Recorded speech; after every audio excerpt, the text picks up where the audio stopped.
That is true. You almost left your house. I almost did. Here we go. 3, 2, 1.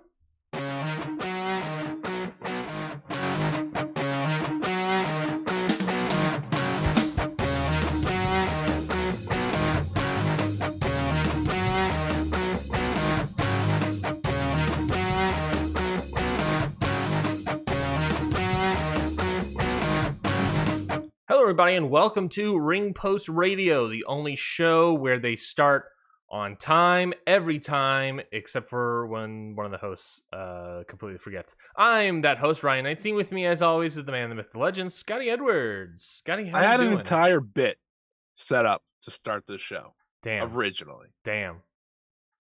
And then you forgot that we had a show today. I did. After 2 years I did. of having a show every Sunday morning at 9 a.m. Eastern time. Well, not every Sunday morning. We've done plenty of nights. But out of 2 years, yeah, 75% of our shows have been at 9 a.m. Eastern every Sunday morning. Probably right higher. Here. Probably a higher percentage. All right. You're not helping yourself. Either way. Hello, everyone. I am here. I have a lot to say. And Viva la Mystico. Yes, we got a jam-packed show for you today. A lot of different news bits. 3 shows to either review or preview. So we got a hot couple minutes of action. Couple minutes, more like 2 hours of action for you to listen to. So we hope you enjoy Ring Post Radio. Subscribe if you love it. And if you don't, subscribe anyways. Let's get into it. We'll start off with, I think we'll start off with the biggest news. We'll start off with the biggest news, but we got to do a little preamble to the biggest news, if you catch my drift. CM Punk is back. Oh. No, he got denied. He is not back. According to reports, we're good, is what he was told by WWE. For now. Before we get to the biggest news, we have to preamble up to the biggest news, Scotty. And that is, of course, talking first about the fallout of NXT versus AEW. Of course, NXT. Sorry.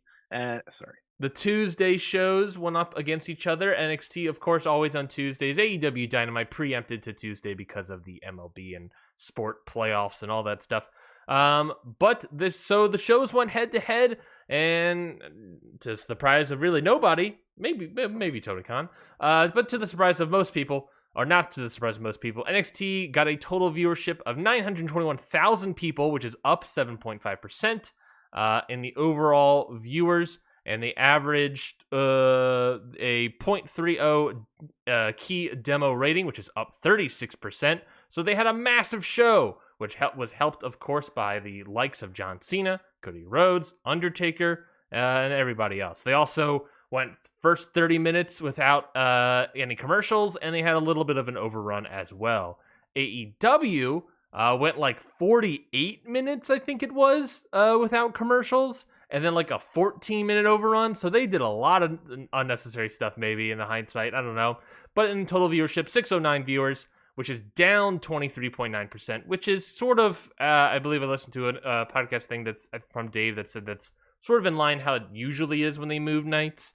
And then their key demo rating was a 0.26, which was down 7% from last week. So that is pretty much exactly what they do week to week for Dynamite. So ultimately, NXT wins the night. They loaded up their shows to help win the night, and they definitely did. Dynamite, the only real victory here for them is their key demo rating kind of stood the test of time here. But other than that, it's a loss. It's a loss for AEW. What did you think about NXT versus AEW? I'm happy it's over. That's my number one thing. I'm happy I don't have to hear about it. Like, we should, as a wrestling community, we should be excited about 2 shows loading up to go head to head. Right? Instead, it's all about those damn views and those damn ratings and the damn demo. And AEW kind of got their ass kicked. Kinda. I mean, viewership they did. But demo they didn't. They like you said, they stood up, they fought, they lost, but they fought, and that's what matters, right? Right? In the end, it won't matter next week. Like everyone's back to normal next week. And Yeah. ultimately, the way I looked at NXT versus AEW part 27 is that I looked at the shows, I watched both shows beginning to end, and it was very clear that one show was a show full of, okay, I'm waiting for the next big thing because otherwise this is pretty bad. While AEW, for example, was a show filled with great wrestling, great story building, pretty much a actual show in canon, if that makes sense. Um, I gave you the comparison this week, which is a very, very specific comparison. So bear with me, folks, if you're listening to this now or later and you don't understand what I'm saying here, because it's very possible. So I compared these shows to, or the difference I compared them to Marvel television shows and Star Wars television shows. And what I mean by that is if you've seen a Marvel TV show, especially one of the past like 4 or 5 that have come out, you're pretty much just sitting there waiting for the cameos because the story and everything else has built up has pretty much stunk. It's why like Marvel television shows are redoing themselves now because they were bad. But you're just waiting for that cameos to make the save, right? That's what NXT was. When you watch NXT, you're like, oh, Cody Rhodes, this was fun. And then when there was no Cody Rhodes, you're like, okay, what's next? Yeah. And then you were like, oh, it's John Cena. And then when John Cena was done, you're like, okay, what's next? Oh, it's The Undertaker on NXT for some reason. So that's kind of well, if you've watched a Star Wars show, like Ahsoka most recently, there's a story and you follow the story and it builds up and it builds up and it's very entertaining and it keeps you entertained throughout the whole entire thing for the most part. And that's what AEW did. So my point is, don't be a Marvel TV show, be a Star Wars TV show. And that's what AEW did. Even if they lost in the viewership, even if they lost in the ratings, it's okay because one, they moved their night. Two, they went up against the NXT Mania, as they like to call it. And three, it really doesn't matter. Like you didn't really lose to NXT. You lost to the legends of WWE. Yeah, the victory for NXT, it is a victory, right? Like it is at the end of the day, you look at the chalkboard, you look at the numbers, and you're like, oh, okay, that's a win. But it's a win at service of loading up your show with a bunch of legends and part-timers and all this other stuff. Now, AEW also loaded up the show and they got a loss, and this time last year, they had basically the same amount of viewers, and NXT did substantially worse. Like last year, it was like I believe AEW and like keyed them at like a 0.3 or something, and like NXT had like a 0.18. So it's like I think if anything, it's like in a silo in its own little bubble. It's sort of a hollow win for NXT because it came not because of the NXT product, but because of the stars that WWE had available to them. Granted, they could be loading up their shows with WWE stars every single week, like they kind of have been doing with Becky Lynch and Dom and Dirty Dom and all this other stuff, and Seth Rollins. They've been kind of loading up the shows. Damn right, Dirty Dom. They've been kind of loading up their shows to try to build up the ratings and whatnot, but they have the ability to do that, and obviously they took advantage of that on Tuesday, and that got them the win. So in a sense, it's a little bit of a hollow victory because it's not necessarily the NXT product that beat AEW, but it is the WWE system, which they haven't really implored yet for NXT, and they had to pull the trigger here. But more so, if you look at it from a broader lens, I think it also goes to show not necessarily how cold AEW may feel or is or whatnot, but I think it more so shows how hot WWE is. Yes, they load up the show with all these legends and whatnot, but last year they got their ass handed to them This year they got the win, and they did a pretty good solid win, I would say at that. So WWE is hot, and it's not like, and I think even more than that, it's like it's not like they're hot because they're like stealing Dynamite viewers, right? They're hot because they have generated a new audience or brought back people into the fold for WWE that aren't watching AEW. They have cultivated these new people to watch WWE. I know of a bunch of people I've been talking to in the past couple months that are like, yeah, we are watching wrestling now because of WrestleMania on Peacock this past April. Like it is becoming a thing where they are actively been cultivating their own audience. So I think this goes to show is like WWE is another evidence in their belt of they're on a hot streak. They're doing well right now. And yeah, so yeah, the shows themselves, AEW was a really good show. I thought that was a really good show they put on. Danielson Swerve was great. Jay White, Adam Page was really good. I thought top down there was a lot of storytelling that I really enjoyed. Some stuff that tickles my brain. It is poorly timed, but it is what it is. I'm not the kind of person that can probably really comment on that. But NXT, I watched it last night because I was so delayed in watching it. And yeah, you're right. It was totally. Not only is it the audience that they have cultivated that is very much like, all right, what's next? We don't really care about the wrestling, but it is like, all right, we're just getting to the next thing. And here's John Cena, and okay, here's Asuka, and here just making sure like a big star was like in the screen every single time you cut back. I don't think there was ever a moment where it was just. I think the only time there was ever just like NXT wrestlers on screen was the NXT Women's Breakout Tournament match.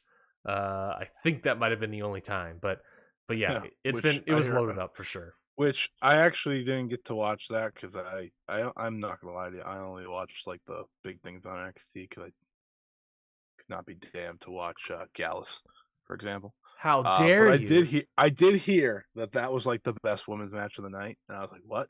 It actually was pretty good. It was pretty decent at the very least. It was Lola Vice and Danny Palmer, right? Correct. Yeah, they're pretty good. The one thing I always give NXT credit for is like their women, like they're building up a solid women's roster for the future. Mm-hmm. But you know what? It still proves my point. Like, it was an all-star game. That's what NXT was. Yeah. Right? It wasn't a game of substance. It wasn't a game that counted. It wasn't a game that mattered. It was an all-star game. Yeah. Where you bring out all the all-stars and people, oh, this is cool. And then you pretty much have to reset next week because you didn't accomplish much, if anything. Yeah. On your show. Yeah, and I that was my big takeaway too, is like it shows that WWE's hot. It shows that they have this system that they can use, but ultimately it's like it doesn't prove how good NXT is or how hot NXT is in any capacity. Like it doesn't. Right. None of this stuff really. Like if you did it again and you didn't have any of these stars, which it ultimately doesn't matter because they do have these stars. But if you didn't have any of these people, then what would have been the outcome? Is NXT actually a hot brand? You have no idea. And the downside to it is like you kind of get these legends come in. You have Asuka come in and pretty handily beat Roxanne Perez. You have the Undertaker come out and beat down Braun Breaker. They try to hype people up as well, with Paul Heyman hyping up Braun Breaker and John Cena kind of giving him some respect and stuff. But then you also beat down these guys, so it is sort of like it kind of hurts them a little bit too. So I don't know. I think it's an interesting move. I think it's an interesting play for NXT. I don't know how it will work long term, but remains to be seen, I guess. AEW, by having a solid show, a solidly hyped show, I think they'll be fine. Obviously, I think they'll be fine. But you know who won't be fine, Scotty? Edge. I don't know. Well, Edge for sure. Not a draw. Continued not a draw. So it stinks for this guy. But I was going to talk about the man behind AEW, Tony Khan. Boy, howdy, did he have a week on Twitter, didn't he? Yeah. He explained later about why this is all so personal for him, and it's like Uh-huh. it's one thing to see like troll poster Tony like a year or so from now being like really dunking on people, but now he's Uh-huh. like making like really personal comments Uh-huh. and taking really personal unnecessary jabs of like, oh, we Uh-huh. ended the years long, decades long streak of Undertaker and John Cena not having a million viewers, and it's like, man, you still lost. You still lost. You can't say You that. still got your ass beat. You still lost, so you can't. That was so bad. Yeah, Because you know what's the first thing I read from someone? Like, I don't think it was posted. This was also the first time Edge was ever on a show like 600 sub 700,000. yeah. That was people's response to the Undertaker bit. Was I just was like, like, well, shit. That's probably it, there. yeah, it wasn't a.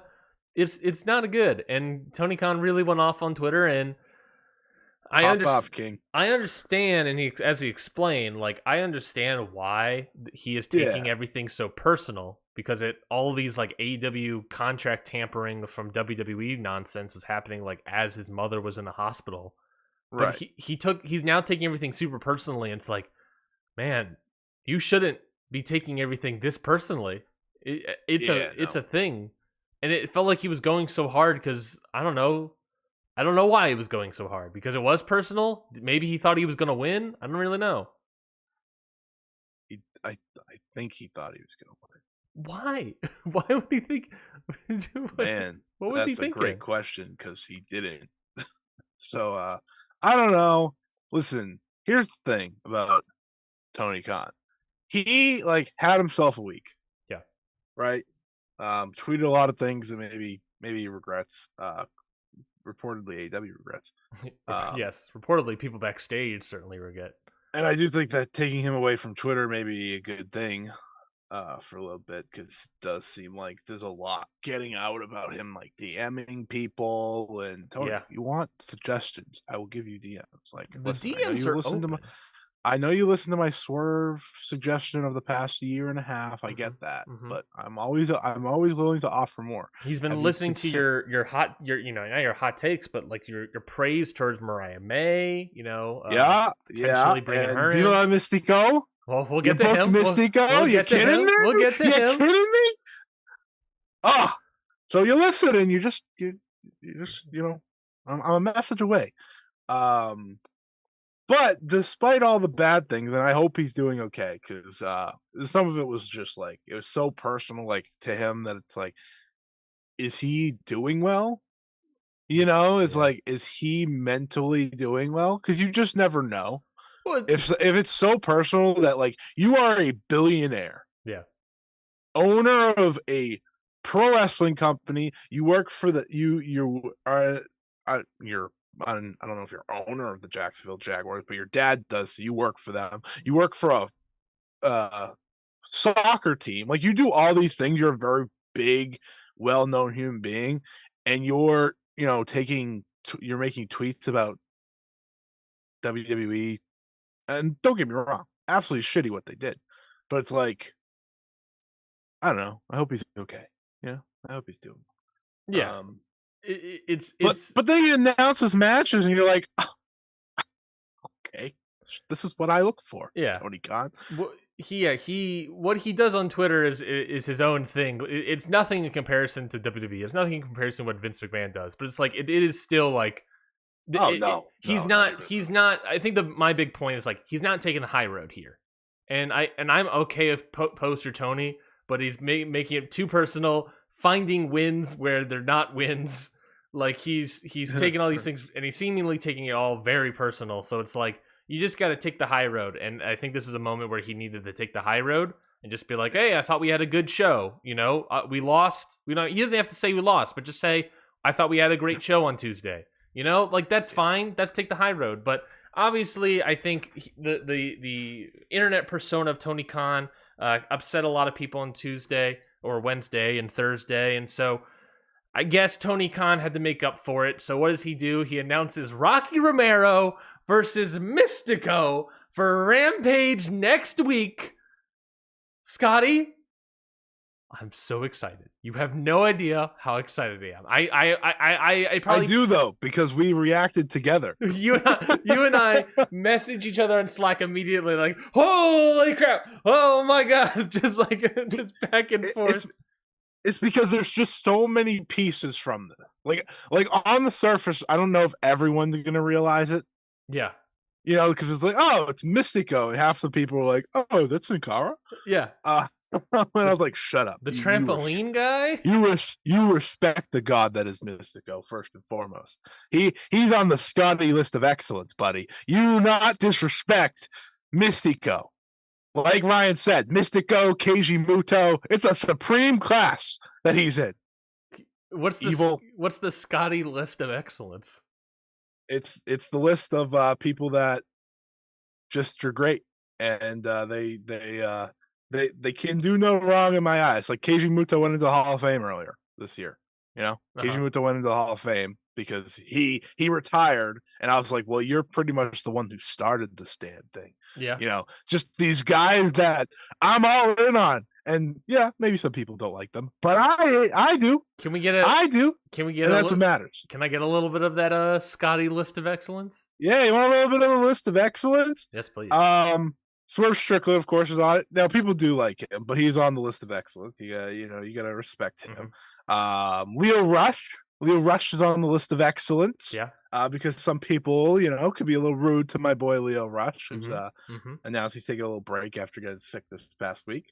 Who's in consideration for the list of excellence for next year? Okay. Dirty Dom, baby. The list of excellence. Anyways, back to Mystico.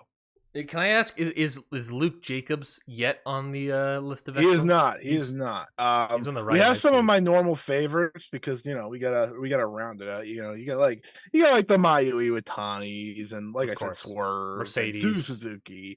But then you just got the like the Shota Uminos and things like that. Who's all right? I'm all in. Who's the most random person on the Scotty list of excellence? Who's the most controversial pick on the Scotty list of excellence? It's probably be Dirty Dom. Well, Keiji Muto retired, so like I have a spot open right now, and right now Dirty Dom's the favorite. You have a roster cap. yeah. We cap it. We cap it. You can't have too many. You can't have too many. It's a roster cap. Mystico has a lock spot. Swerve's got a lock spot. It's only like a 10-spot list. It doesn't go higher. It's like, oh man, I can't make the exception for you. I can't make the exception for you. But if you're on the list, like Mystico, who's wrestling on AEW Rampage against Rocky Romero. Yeah. For the Mexico pound for pound championship or whatever they called it. Yep, crown, I think. Crown. That's great. Because Ryan, the most important part of this conversation, forget the list of excellence. The most important part of this is that AEW is now working with CMLL, baby. That means well, it doesn't mean fuck AAA like I hoped it did.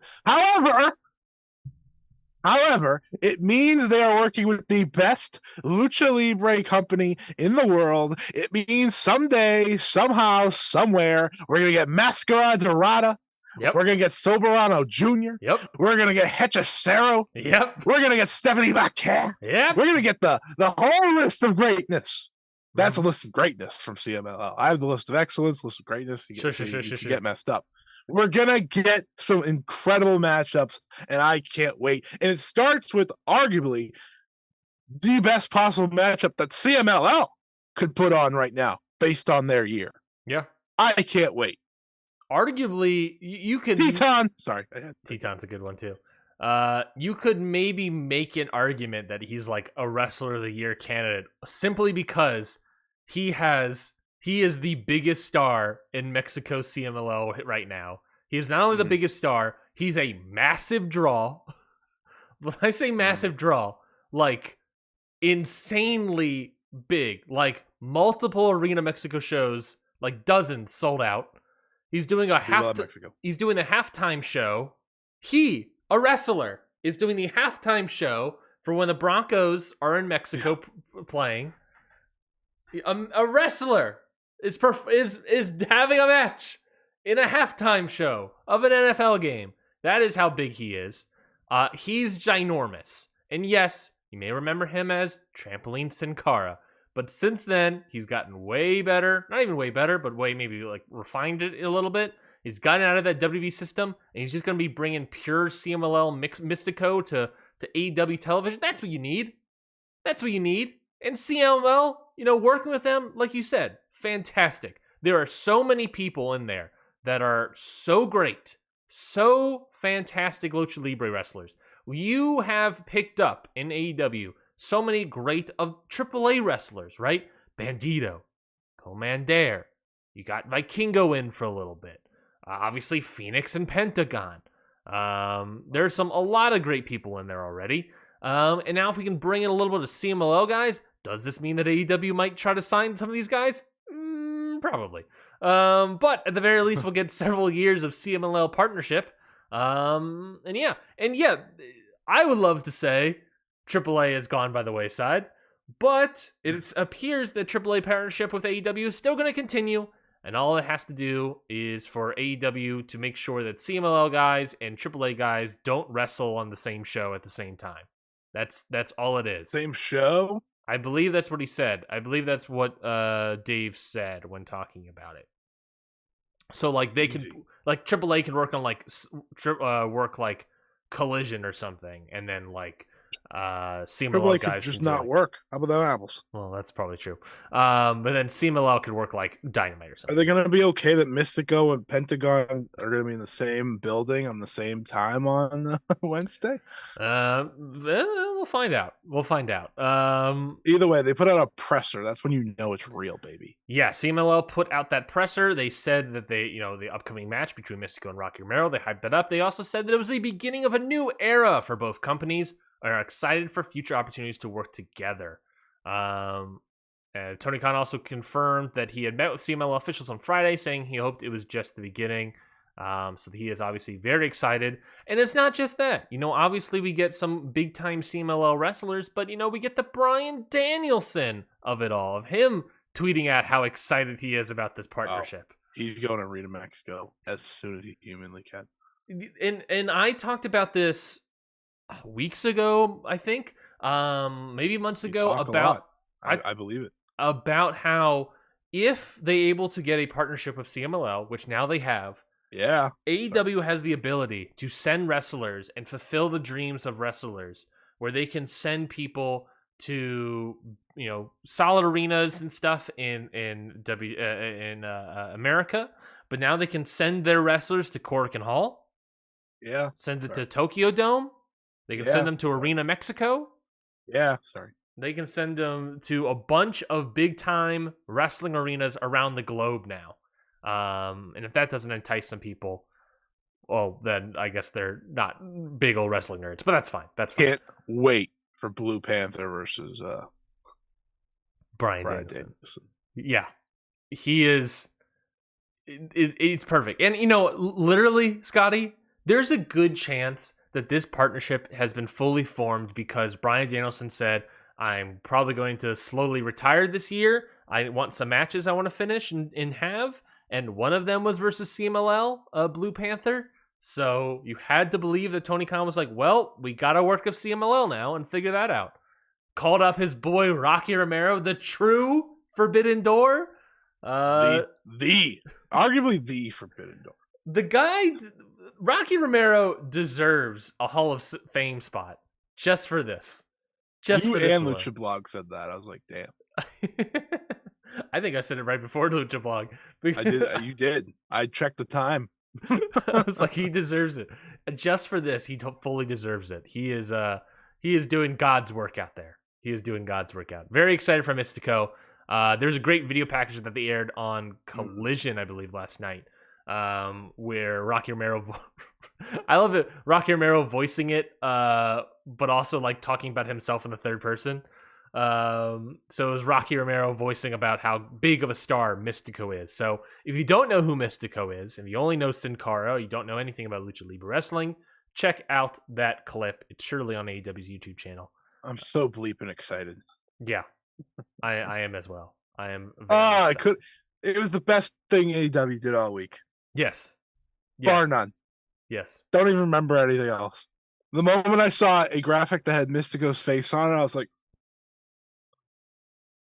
oh, this is the best. And Lucha Blog had a great thread for anyone that like kind of wants to fully get to know Mystico and how important he is.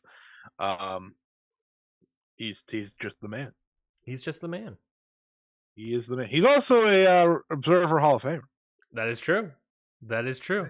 And if we were talking about the Observer Hall of Fame, that would have been a perfect segue. But instead, I'm going to segue over to WWE news. I got some hot, quick, fast food for WWE news right now for you, if you don't mind. Quick, fast food. What kind? Well, number one, WWE decides against hiring CM Punk. We kind of already talked about it, but yeah, they according to reports, various reports, WWE met with CM Punk. They were no longer in discussion with him, and according to Dave, they have fully said no. Can things change? Sure, things can obviously change, but as of right now, CM Punk is not going to WWE. For now. They can easily, if Vince McMahon decides one day to like, we need CM Punk, he will decide that. But for right now, not asking Vince McMahon. What's that? I said, have we ever considered not asking Vince McMahon? I know I have. Mm-hmm. Because I hate him. Mm-hmm. But they should. Well, I believe they don't need him right now. They don't need him. They don't need CM Punk. Now when John Cena goes back, when the strike's over. Is now my time for my little strike update? Yes, sir. Strike update.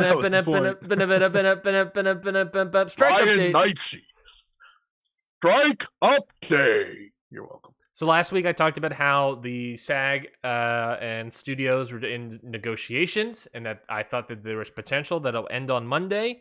They ended up having another meeting on Wednesday, and that meeting completely did not go. The negotiations completely crumbled.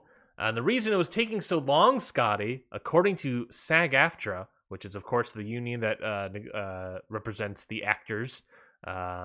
Yes. They said in a statement that the deal proposed by the studios was so bad, it was actually less than what they offered originally back in July.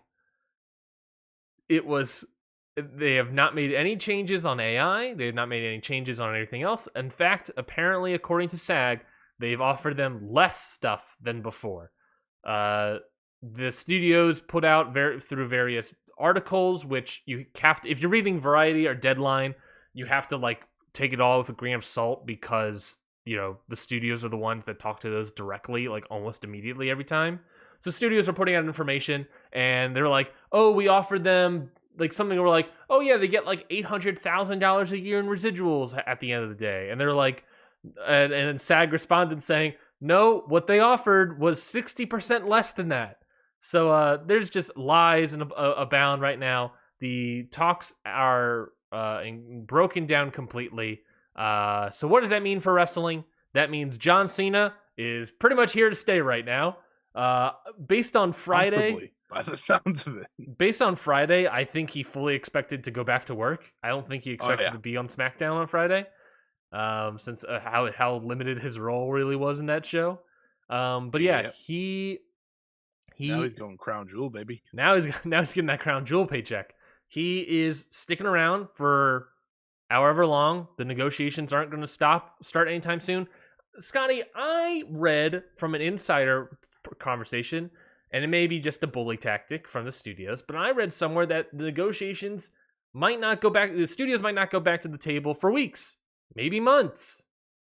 The last time they said that is what happened with the writers, where they didn't go back to the table for an entire fiscal quarter. You know what that would mean? That would mean if they did that again with the actors, Scotty, they wouldn't go back to the table till January. That would be the start of a new fiscal quarter. So that's not good. No, it is not. Hot take. Go not ahead. Good. Not hot take. Not good. So yikes. What does that mean? John Cena here to stay for as long as possible. The Rock. I think Royal Rumble is plausible. I think the Royal Rumble is plausible. I think it still might not happen. I think it's right on the cusp. If it goes that long, I think it'll probably end sooner than that still, or at least I hope. But I think January is still plausible. April WrestleMania, I don't think it's happening still. If the actor strike goes that far into April, I will better not. They did the Cody Roman face off. They better not. Yeah. Yeah, they definitely feel like they're teasing for that. Yeah, and like I said, if The Rock comes back in April, then I'm going to be plugging the Patreon every single day, every single minute on this show, just to get any sort of income. But more importantly than that, I wait a minute. The writers being back doesn't help you at all? No, because you can't film anything. Gotcha. You can't film anything with no actors. Right. That's now, a good point. I can maybe work on like an animated movie. Or for like A24, who is one of the smaller studios that have accepted deals with the actors and writers. But you know, I'm still sort of I'm still new, quote unquote, new to the industry. I've been in the industry for like less than 5 years, so it's like, you know, there are so many people that have more connections than I do, so they're probably all back at work before I am. But I'm looking around. I'm still looking stuff. Yeah, the writers and everything, they can write all the stuff they want, but there's no actors to film anything. So, who knows?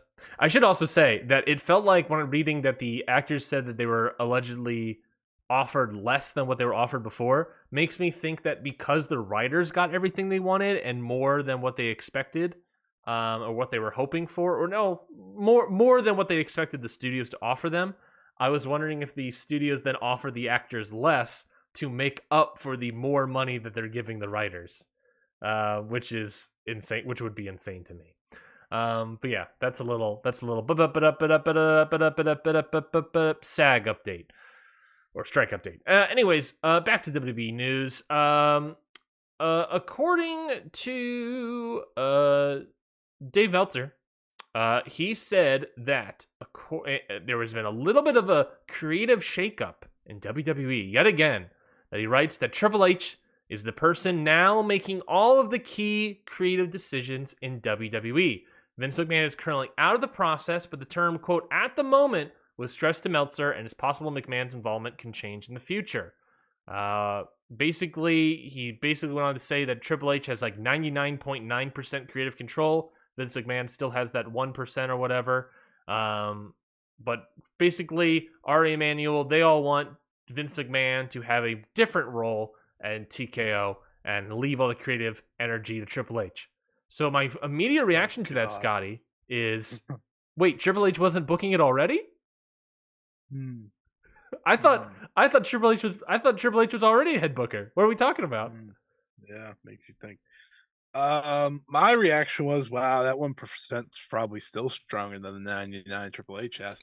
It's just like voting power in the stocks. Like, oh yeah, he has limited thing, but he has all this voting power. Well, it's a good thing, right? That Vinnie Mac isn't running the show right now. Right? I guess. I don't know. I mean, this is the way I look at it. I remember what WWE television was like when Vinnie Mac was running the show full time. Mm-hmm. It's definitely better with Triple H doing it. Even if I'm still not like loving everything that WWE does, it is infinitely better. It's not even a question, actually. So yeah, good for Triple H. Good for WWE. That's a win for everyone. Yeah, seemingly that's a win for everybody. It sucks. What sucks? Vince. Oh yeah, Vince sucks. Yeah, okay. We can all agree. Looks around room. We can all agree. Yeah, I didn't think that was much of an argument either. Speaking of TKO, Ari Emanuel talked about during a recent Bloomberg Live interview section, talking about the state of WTV rights. he talked about how he sort of alluded to the different stock price fallings and said that maybe it's a SmackDown deal. He kind of also alluded that it could have been Vince, which I thought was interesting. But he also talked about Monday Night Raw and said how that Monday Night Raw has a lot of a lot of interest for what they would do. They're open to moving Monday Night Raw. They said we're 52 weeks a year and we're flexible. You want us Thursday night? You want us Tuesday? I don't have any of those scheduling issues. And that churn issue, because we're the full year, it's so much different from any other sport because the people turn out. There's one of the issues with sports. Our fans are loyal. They stick around and they stay with and they move. It's not fully correct in terms of wrestling history, but remains to be seen, I guess, of Monday Night Raw. I guess Raw is probably a different beast, though. Yes, so they are seemingly completely open with moving Monday Night Raw off of Mondays. So do you have any reaction to that sort of news? We kind of had a feeling that it could happen, but now it's definitely feeling like more likely than not. Monday Night Collision is going to be sick.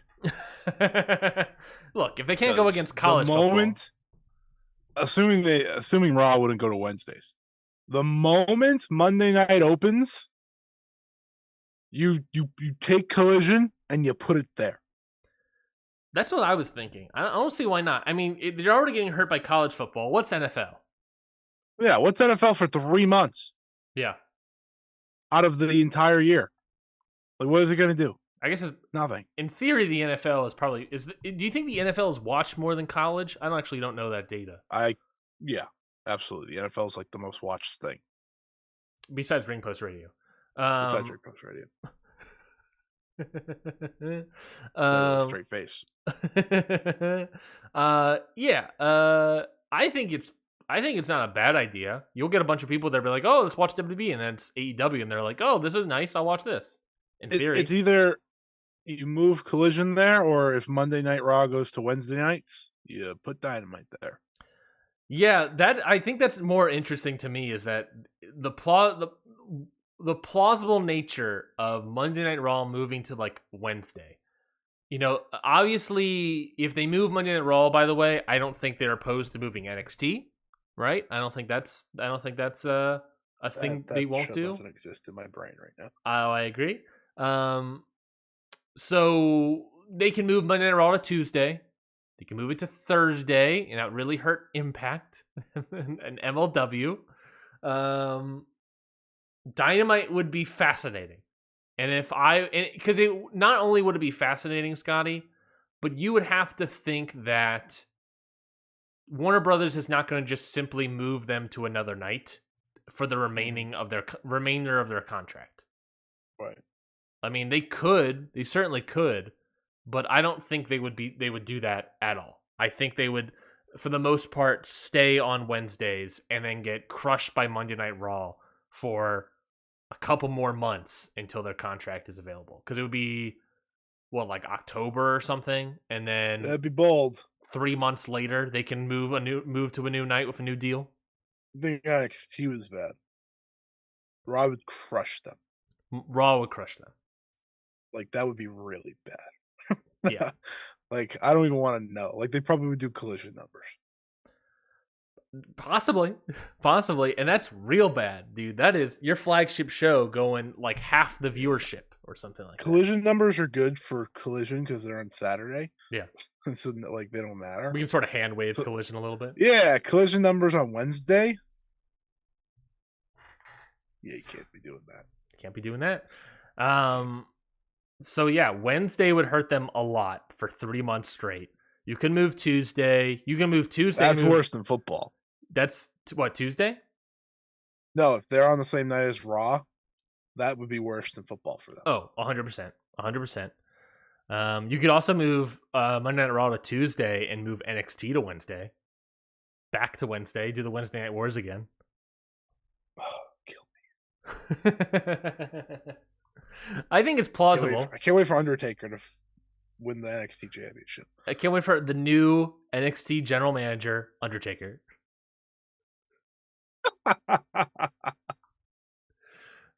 It's so believable. New NXT general manager, Undertaker. That's what I'm talking about, baby. Yeah. So it seems like it's all a huge possibility. Will it happen? It's still they could still land on Monday. I think if anything, it's just more telling to me that they are interested. They're totally open to it, and I would think based on Monday Night Football, they are probably more inclined to move over off of Monday Night Raw for sure. Other news bits to get before we get to it. New Japan and Stardom had a joint press conference with Bushiroad to talk about the business of New Japan and Stardom. Some quick hit news from it all. New Japan listed its revenue as 5.3 billion yen, which is 35.6 million USD. Basically, they are back to where they were 2019. They've kind of fully recovered from the pandemic. They have not exceeded yet, but they're kind of back where they were before the pandemic started. So that is really good for them. They also talked about how Stardom will be joining up with various promotions in Taiwan, China. New Japan is too. New Japan is as well. Taiwan, China, Thailand, joining up with several promotions to form a Asia Pacific Pro Wrestling Alliance where they will look more towards the Southwest Asia markets. They're fully announced that an updated version of the Japan World will launch November 9th and will include apps for ISO, Android, Roku, and Amazon. I'm very intrigued at what they'll look like, so hopefully it's good. They formally have announced the historic crossover event in 2024 following this past year's event of the two Bushiroad groups. So we got a little bit of time for that show. But they also announced Stardom will have a big event for January 4th at Tokyo Dome City Hall. They are not going to be on Wrestle Kingdom 18, but instead at noon local time, they will have a Stardom show at the Tokyo Dome. Main evented by the IWGP Women's title. And roll right into Wrestle Kingdom, I presume. Long show, pre-show, very long show for whoever's gonna be at both. You have to imagine that this. A lot of people do that. Really? They hit a show before because I know someone that last year did the TJP. So TJPW has annually ran Korakuen Hall that day. So obviously, as you can imagine, people are like, "Oh, it's competition for TJPW." I was like, "Yeah, get ready to eat it."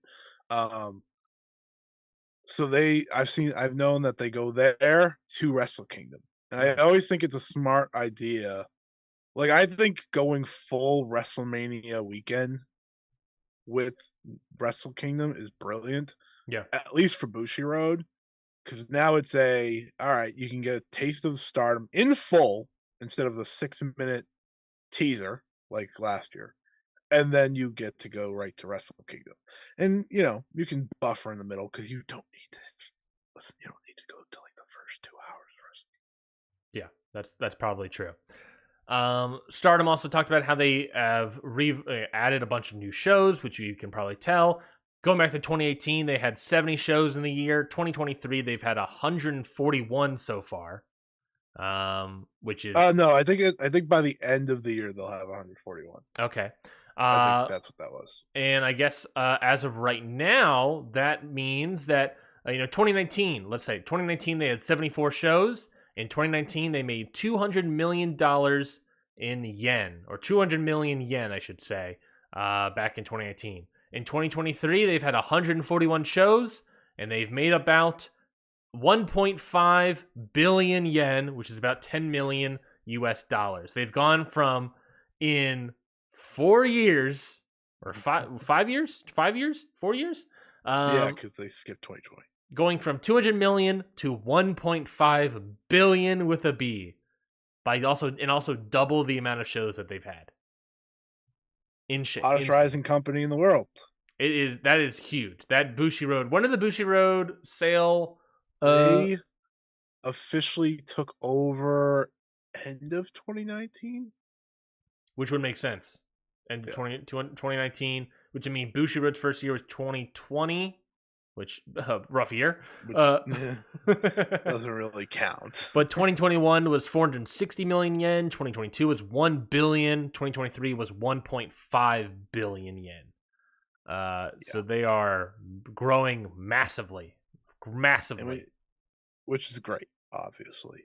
A lot to dissect. One, I know. So, with the show on the day of for Wrestle Kingdom, Yes, the Stardom show.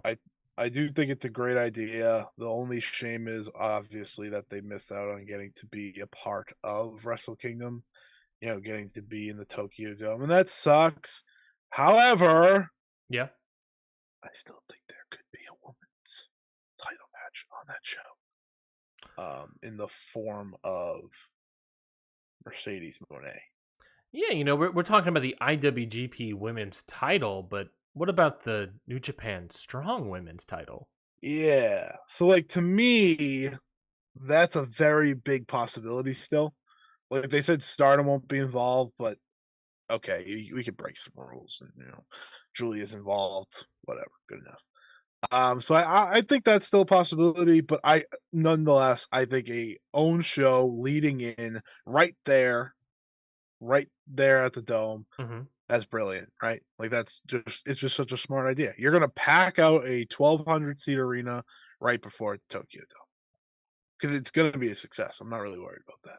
Yeah. Stardom's a success most times, anyways.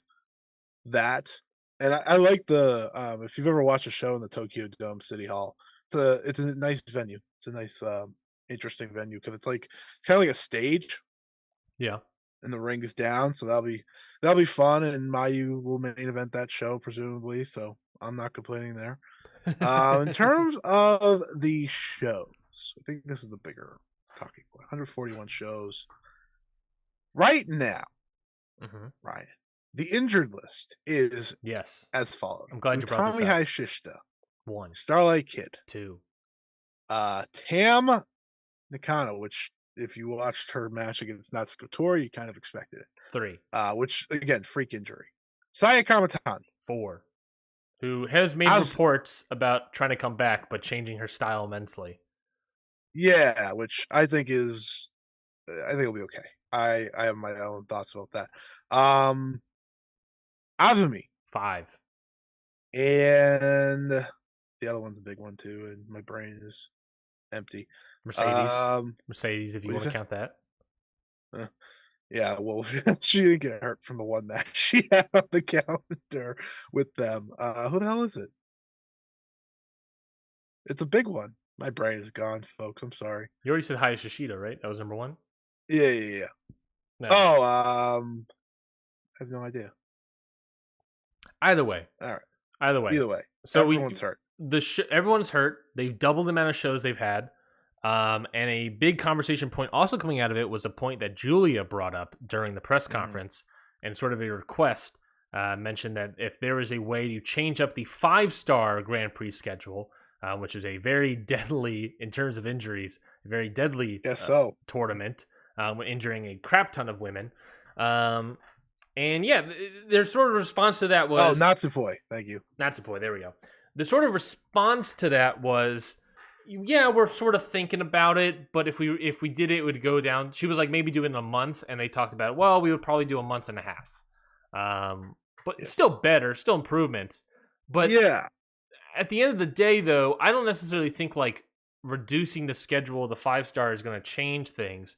How you do it. In 3-4 years' time, you've doubled the amount of events you've had, and the working effort, I think, of all these women have not really like decreased in any capacity. No, most of them don't like completely shut it down on these house shows. Yeah, they are still going out there and killing each other, which is part of the appeal to Stardom. But at the same time, you have now received a massive injury list. There are ways to fix that. There are ways to limit the amount of events you have. Space them out a little bit more, or maybe don't space them out a little bit more too much. There is changing up the house style, which I think might be a bad idea. There's just signing more women or getting more outside talent or getting more overseas talent to sort of supplement on tours. There are ways to fix it, but it's an interesting dialogue to have, I think. It all starts with the Grand Prix, and I say that because all the injuries have happened since the start of the Grand Prix. Completely fair. The way I see it is that this is how you should do it, and I've heard murmurs that the idea was to change the tournament like before it even ended. Yeah. This year, like they were like, okay, we need to shake this up. So 1.5 months, no one wrestles 2 days in a row. That is the start. I would just do blue stars one day, red stars the next, and you just rotate every single show. That's your best way to get through the tournament. You limit people. Don't even do undercards. I know half of the appeal sometimes it's seeing your favorite wrestler, but listen, this is what you have to do when your rosters are, when the roster's breaking down. And don't get me wrong, if we look at the injuries right now, some of them are just freak injuries. The Tam injury, freak injury. The Saya Kamatani injury, absolutely a freak injury. But the Starlight Kid one is too. She injured herself doing a moonsault to the floor. But either way, there's still the Utami, Natsupoi, and now Azumi, who's not wrestling due to precaution, but still she's out. So to me, injury. Yeah. But I would have every block match change on each day. So blue stars one day, red stars the other. Yep. And I would take all other non 5-star shows out of that 1.5 month span, right? Because they do a pay per view in there. Take that out. They do certain other things. Julia went to America. Take that out. Just focus on the tournament for that 1.5 months, and then you get back to schedule. Yep. There is a discussion about limiting shows. I just don't see them doing that with the way they're doing the tickets and stuff. Like, it's still a business. And I do think, like, if you did 125 shows, even that would make a nice small difference. Because I think if you take away a show or two or 3 or 4 after the 5-star, give them like a 2-week buffer, and then get right back into things, I think that would be beneficial to everyone as well. So that's kind of how I think of it this year. I think they learned quickly. I think Julia saying it publicly will make them change it. It helps. So I think it's a good thing that we are having this discussion now because, like I said, the roster's breaking down. Injuries happen. Listen, last year they had 157 tournament matches and not a single person got hurt. So it's just like, these things happen. So it does come down to extra shows this year, and it also comes down to, some freak injuries as well. It's a lot of workload. They have a big workload, and wrestlers. Breaking news: wrestlers like to wrestle. Like they like to have shows. I know, and like sometimes that is better for their body, but it adds up after a while, especially the way they wrestle. Yeah. I think those are all good ideas. I think the bonus everyone shows... should pull Naito for a few shows. Just t-shirt it up, baby. They need to quit down on the bonus shows during the 5-star. Like that's just additional work that doesn't necessarily need. Because like as the 5-star ramps up and gets closer to the finals, like people are going to work a little bit harder, and especially ones that are in the competition, I guess. I'm intrigued. I think in a weird way, like you're right, injuries happen, and there's a good chance that all this is coincidental, right? This is just coincidentally all of these things are happening. It's not necessarily because of the 5-star. The Utami ones and Natsupoi to me are not. I know. My point being is that like they might just not all of them are because of the 5-star per se. Right. Obviously, the Tamakana one's not really because of that, but more so the idea of now is a good in a weird silver lining. It might be a good way to be able to have this conversation now before that 141 events becomes easily 200 in 2024. Right. Exactly. And I think overall they'll figure it out. They're just on such a wave right now of obviously we just went over the money. It's like, how do you not run more events? Yeah. When you're making so much money, right? Yeah. Like they didn't do a very good show today. They did their tag league at Oat Award and they had like their lowest attendance in forever. But that's because it's their 3rd or 4th pay-per-view in like 3 weeks. Yeah. It's like, What all is right, this? well, What is this? now you weren't. AEW? Like you're just throwing stuff. It's them. They have the ability to throw stuff at the wall and see what sticks. Yeah. And through the years, we've seen what sticks. And I think now next year the schedule will probably look a lot different. Schedule always looks different for Stardom. They have like so few big shows for the first like 6 months of the year outside of the big one, and then they pack the second half. They'll find a perfect balance, which is good. Yeah. And hopefully everyone can get back and healthy. I mean, again, the Tam injury maybe is my best highlight because it's such a freak injury. Because if there's anyone that's smart about how they work house shows, it is Tam. She pretty much does like the minimum. We've talked about that. Yeah, which is good. You should not kill yourself at these house shows. No offense to the people that go to them, but unless it's a Cork and Hall show or like an Ediano Osaka Arena show, you don't need to hit 3 Germans on each other and then Yeah. Julia needs to do a shoot headbutt. Like you don't need to do that. It's okay, I promise. But the fact that she got hurt, I was like, all right, this is just a bad luck situation for them. I think also let's take on the flip side, right? So we have this conversation about limiting the number of events or sort of changing the schedule around to be better for the wrestlers. Let's flip it to the other side of the wrestlers. The business is changing. Bushiroad's in charge, and they obviously want to make money. And the Stardom business has effectively changed significantly. And to that point, the wrestlers, I don't necessarily think all of the wrestlers have caught up to that business change of the additional events and of these sort of things. No, they make good money. They make good money. They make good money, but they haven't caught up to what all this industry change is doing to their bodies, doing to their long term of everything, of their careers. So I think there's something that we talked about it, and I don't want to necessarily lose it, but you're right. The house show, we need more t-shirt Nightos out there, and I can't believe I'm saying this, but we almost need more out there for house shows. You almost would also want to, especially if you have a big match coming up. Yeah. You also want to maybe add more roster members, which I'm sure they're always thinking about doing.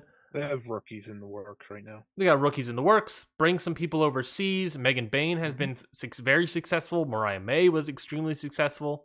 Bring more overseas talent over to sort of put into that as well. Alice Inc. Alice Inc. What the hell is an Alice Inc? She's wrestling Shuri. Huh? Got announced today. Is that a Joshi wrestler or is that a U.S. talent? No, she's from Sweden. Alice? She works WXW. Interesting. Alice Inc. ALISS. AL. Former WXW Women's Champion. Oh, okay. UWF match. She's a female indie wrestler who's wrestling in the smaller promotions in Europe. Yeah, she looks like a Swedish Shayna Baszler. Yeah. So she's getting brought over, which is cool. So yeah, I think you're absolutely right. Bring more foreigners in. Obviously, add more roster members. We're now at free agent season in Japan. So I'm sure they'll make their additions as they often do. And then I mean the 5-star. If you're not in the tournament, from what I know, you're allowed to take time off. My Sakurai took the entire tournament off. Good. I was like, good for you. Yeah. Come back fresh.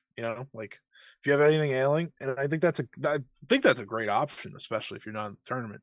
But hopefully, I think they definitely will learn from this because I think everyone will learn from this, whether it's the roster or Bushiroad / Start. So, yeah, something's got to change. Yeah, it's just a matter of what. I remember 2 years ago in 2021, they had a bunch of injuries adding up, and this was the same debate then. Yeah, and then they went all of last year with really nothing. So it's like, all right, we're fine. So let's do more. It's again, it's situational because how they had 157 tournament matches and no one walked out injured, and now this year it's like everyone did. It's like it has to do with a big schedule, but it also just has to do with bad luck. And I've made the point about adding roster members, and they aren't necessarily. They've added a small amount of roster members, but realistically, it's like Also, all these like bonus shows and stuff, Scotty, it's like a bunch of outside talent they brought in as well. So it's like even that was like, okay, some people can maybe, save a spot and not get injured or whatnot and heal up a little bit, but it's like that seemingly wasn't necessarily even the conclusion of that, unless you increase your roster significantly. My guess is that one, they're bringing in a lot of talent next year, I think, because they have the money. The relationship, the South Asia relationship thing that they're doing. Yep, I think that's going to bring in talent. that probably will. Club Venus already hinted at it today that they're going to have someone from that group of sorts be joining them. So I think that's cool. I think that's another fun way to funnel in town as well, is to have this, very unknown to us come in, and anyone that wants to get better here in the US should just reach out. Yeah. Sure, maybe they'll say no, but I mean, look at Mariah May. Mariah May is the perfect success story. Yep. I mean, obviously she hasn't popped up yet where she's going to pop up, but she went from who's Mariah May to, oh my God, Mariah May's the next coming. She is the next future star of women's wrestling. I don't know how you don't see that and say, oh, I should try to, get over there, because you improve, you work a lot, you work with some of the best. Easy. Yeah, I mean, just look at Megan Bayne. I think Megan Bayne is right on Megan her way. Bayne too. Yeah, I think Megan Bayne's going to come back and do the exact same thing that Mariah May's going to probably do. Yeah, let's get a big, nice looking contract. She probably already was about to get one with AEW anyway. Yeah. That's true. Let's move on. Let's talk more about New Japan. They had 2 shows this past week, and well, not the greatest. Royal Quest of the show, right? I was like, what? Yeah, not the greatest of shows. I think there was some. I could argue that for both of them. There was some good. There was a little great. A lot of it though was not there. Yeah. So let's go through. Which on paper makes sense. Yeah, we talked about Destruction Ryogoku. We were like, it's not oh boy. And then Royal Crest 3. The more you go down the card, you're like, I don't know. Yeah. Royal Crest 3, I thought on paper what sounded a little better. And in practice, we'll talk about it. It was definitely better. Yeah, we'll talk about it for sure. They had 2 matches that were better than anything else on either card. So I'm gonna guess on New Japan Destruction Ryogoku. How much did you watch, Scotty? I watched the junior tag. I watched. You watched the junior 7. Tag? Yeah, I did. I'm surprised. I like Kevin Knight. Yeah, no, but you hate Drilla Maloney. Well, the things I'll do for Kevin Knight might be on the list of excellence section. Oh. I watched the Strong title match, the tag title match. Yep. I watched the Never Openweight 6-man. I watched the Never Openweight. I watched the Junior, and I watched the IWGP. Yeah, you watched a lot more than I expected you to watch. I know. I shocked myself. Well, I'll quickly go through the stuff you didn't watch. I didn't watch the pre-show Frontier Zone nonsense. How dare you? I did watch the 6-man tag up top. Just 5 guys, Doki, Taichi, and it was in fact Yuya Uemura. He is officially back in New Japan. He is joined Just 5 guys, and he led his team to victory to defeat Sho, Yoshinobu Kanemaru, and Yujiro Takahashi in a completely fine match. Yuya Uemura did not really impress me at all here, but he had a nice suplex on Yujiro. That's true. He had one nice suplex. And he was not in a spot to impress against House of Torture. No, but if there was a spot to impress, that would have been a good spot to do it. Yeah, well, it's okay. He's third. Third out of the 4. I think he might be. I think it's too. No, I think it's too early. I think he'll be overrun quickly. I think for me right now, too early to call. It's been 1 match. That's fair. Yeah, he's the Heat Storm though, baby. He is the Heat Storm. We got a Heat Storm, a Roughneck, whatever the hell. Gene Blast. Ren Narita's Gene Blast. What is Ren Narita? That was Ren Narita. The fuck is Ren Isn't he Reed? he's the son of Strong Style. Yeah, that's what it is. That's the best one. What That's a the best nerd. one. Other than Gene Blast, that's the best one. What a nerd. Roughneck sucks. So I agree. I don't even know what the hell that means. Tonga Loa defeats Chase Owens. You watch this? Of course, I watched this. I said I was going to, and I'll give you the hate rundown. Yourself. You hate yourself. Well, I don't know. I'll say this though. I will say this: the one positive I can give about this match, Scotty, was that this match, as I'm watching it, I realized that I think this match was sort of like a makeup match for Tonga Loa coming out of the G1. His G1 was so bad, and because he was coming back from surgery and his knee injury so quickly, seemingly, and apparently too quickly, that his G1 just ended up looking rough. Here, he looked way better. The match still wasn't like great and still very boring, but he did look still bad. But he did look way better than he did. I will give him that, and I think there was a little bit of a makeup for him. And I think he at least looked better than he did in the G1. So I'll give that. You want me to say the joke? Give me that joke. Doesn't take much, brother. 8-man tag team match. Bushi, Shingo, Tetsuya Naito, and Yota Tsuji defeat Callum Newman, Great Khan, Hanari, and Jeff Cobb. I literally don't remember anything from this match, but I gave it 3 stars, so that's something. I said it was a solid match, is what I said. IWGP Junior Heavyweight Tag Team match. Bullet Club War Dogs, Clark Connors, and Drill Maloney defeat Kevin Knight and Kushida. What did you think about this match? I thought it was really solid. I thought Drill Maloney killed Kushida though. Yep. Yep. That was terrifying. Mm-hmm. That was scary. Kevin Knight's gonna be amazing. Like I feel like I say that every time he gets a big shot, but like, he's gonna be awesome. He's just put it together. Little piece by piece, baby step situation. Rome wasn't built in a day, but he's just doing things that I'm like, man, if they want him to be a superstar, he will be a superstar. Yeah.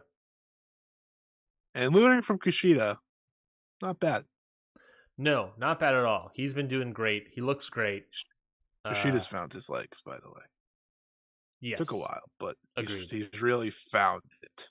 And it's a shame he's never going to really do anything anymore because he's the U.S. guy, but it's okay. Yeah, and I thought Clark Connors was fine. I thought Drilly Maloney was fine. Kevin Knight, he's still incredible standout. You're a big Drill Maloney guy? No, I'm not a big Drill Maloney guy. This was one of the better matches of the night, and I think it was like 95% because of Kevin Knight. That may or may not be true. Best of 7 series, the final match of the best of 7 series, a 6-man tag between Master Wato, Shota Umino, and Yuji Nagata. They were able to defeat Strong Style, El Desperado, Minoru Suzuki, and Ren Narita, which means this best of 7 series ends at 3-3-1. No real resolution. LOL. But what the resolution is that, Shota Umino and Ren Narita, I guess, shake hands. Master Wato and El Desperado, I guess, shake hands. But Yuji Nagata, Nagata and Minoru Suzuki seemingly bury the hatchet on the rivalry, and seemingly that's going to be the team going into World Tag League. So we'll stay tuned for that news. But as of right now, what do you think about this match? I actually watched the majority of this series. I think it was just really strong wrestling. I think Ren and Shota do really well against each other. I think the best Ren Narita has been against Shota since showing up. Yes. Outside of the TV title tournament. I thought he was really solid in that too. And I like them putting them together as a team for World Tag League. That interests me more. Just like Shingo and Tsuji, as long as that happens. Like those two teams give me enough intrigue to be interested in World Tag League on and off. Mm-hmm. I'm not going to watch the whole thing. I'm not a psycho. But I will go out of my way to check those two out because I think they could do something fun here as a duo, even if they lose. Because I'm going to guess they lose World Tag League, they get pretty close, and they hate each other again. Totally plausible between these two guys. Sounds like wrestling. Sounds like wrestling. Yeah, I thought this was a pretty good match. I thought, like you said, Ren Narita and Shota Umino were really good together. Yeah, And that's a good they were the foundation. highlight. Yeah, I would agree with that. New Japan Strong Openweight Tag Team match. Gorillas of Destiny, El Phantasmo and Hikuleo defeat the Bullet Club War Dogs, Alex Coughlin and Gabe Kidd. Title change here.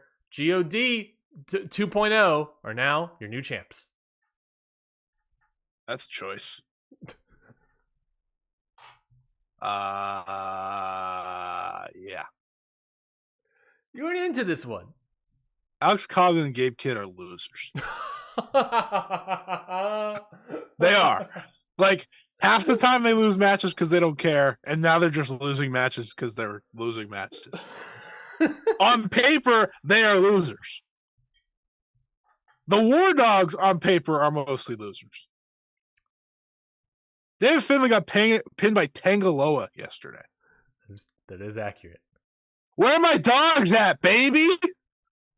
The dogs are asleep, it appears. Oh my god. The title change, it's fine. El Phantasmo's over. Hikuleo. This is the way to repay Hikuleo for his G1 run, I guess. Mm-hmm. Congratulations. Here's some titles that we forget about. Mm-hmm. By the way, these titles have really dropped in prestige. Aussie Open, Motor City Machine Guns. I'll take El Phantasmo. I'll add Bishamon to that. I'll add Bishamon. I forgot they actually had him. Yeah. I forgot that. Bishamon. Everyone else. Yeah. These are my dogs for real. These are my dogs for real. Still a good song though. They're not my dogs for real, by the way. Never Openweight 6-man tag team match. Chaos. Kazuchika Okada, Tomohiro Ishii, and Hiroshi Tanahashi were able to successfully defend their titles against the Motor City Machine Guns, Alex Shelley and Chris Sabin, and Josh Alexander. Team Impact. This match was great. Yeah, my favorite match of the night. Not even close. Not even close. This match, Okada, Ishii, Tanahashi. Such a good team. Such a good team. They're awesome. Josh Alexander making his New Japan, in Japan debut for Josh Alexander.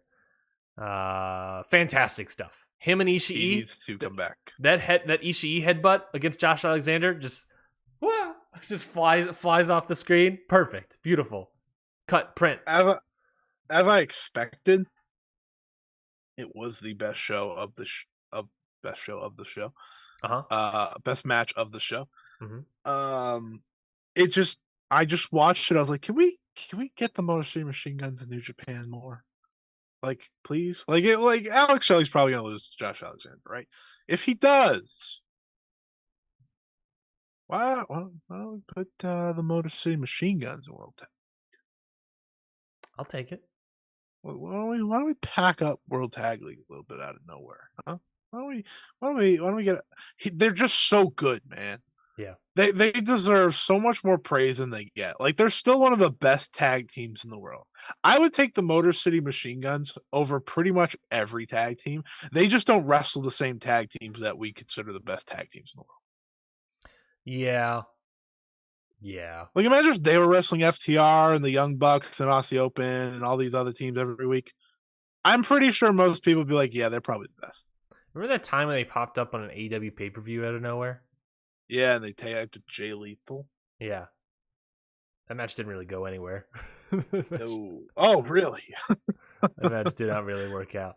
The only thing we're talking about is how it happened. Yeah. What was out that of nowhere? All Out 2022, FTR and Wardlow against Jay Lethal and Motor City Machine Guns. That's an interesting one. Oh, that's fine. This match was great. Josh Alexander, fantastic stuff. I felt like I heard a rumor that maybe he was supposed to be in the G1 Climax.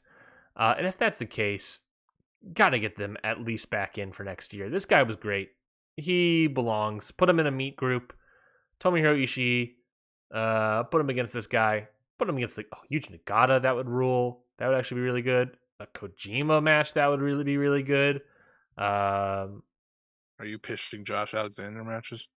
No, yes, I am pitching Josh Alexander matches for New Japan. Nice. Shingo. Good call. I said Shingo, Yuji Nagata, Kojima, Ishii, of course.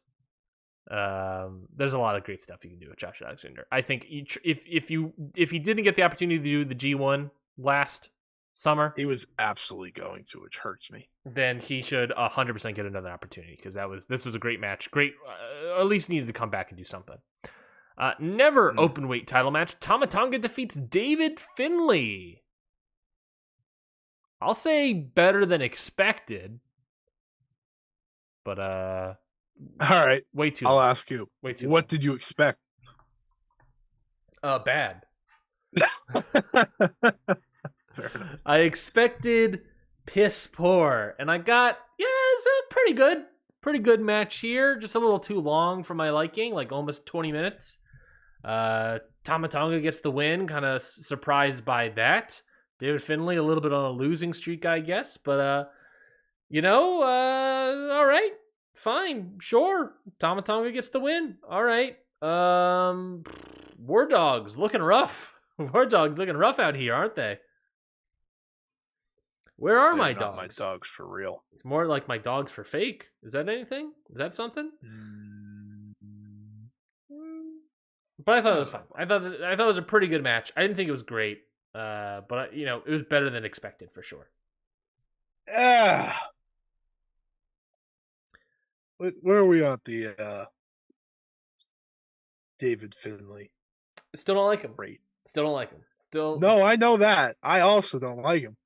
But are we at like all right, we need to find a new leader of Bullet Club now? Yes! Like, have we officially reached that? Yes. Yes. The only true Bullet Club faction is Bullet Club Gold. Guns up. Damn right. War Dogs are stinky poo poo. Becoming as a classy man once said on this podcast. They are becoming stinky poo poo stinks. They stink. Yeah. And they need to do something different. They got no edge to them at all. Which is very funny. Maybe they should add Adam Copeland. Now we're talking. Judgment Day 2.0, baby. How else can you add edge than adding edge? I agree. They feel like they got nothing to them. There's absolutely nothing. No substance. No substance in them. Vanilla. The only one that feels like he has any substance is Gabe Kidd, but in this gimmick, you lose it. You lose that Gabe Kidd substance. People tell me this is the good Bullet Club. No. I don't believe them. I mean, Bullet Club Gold is great. They're great. Guns up! If you thought that by the end of the year you'd be complimenting the Guns, you would not have believed yourself. I could have maybe believed myself. I was higher on them than most people. But even then, even then, sure. They're really good at what they do. Sure. Which is, I mean, they benefit from the other two, obviously, but they do a good job. They're actually good. I don't want to say they're good in the ring, but they're fine. Yeah, they're serviceable. They're not actively bad. Which sometimes is all you can ask for. I agree. IWGP Junior Heavyweight Title match: Hiromu Takahashi, Mike Bailey, and Yo. Of course, Yo replacing Leo Rush here. You know how this match would have been better? Let me say a Scotty Class of Excellence nominee, I guess. Nominee? Position holder?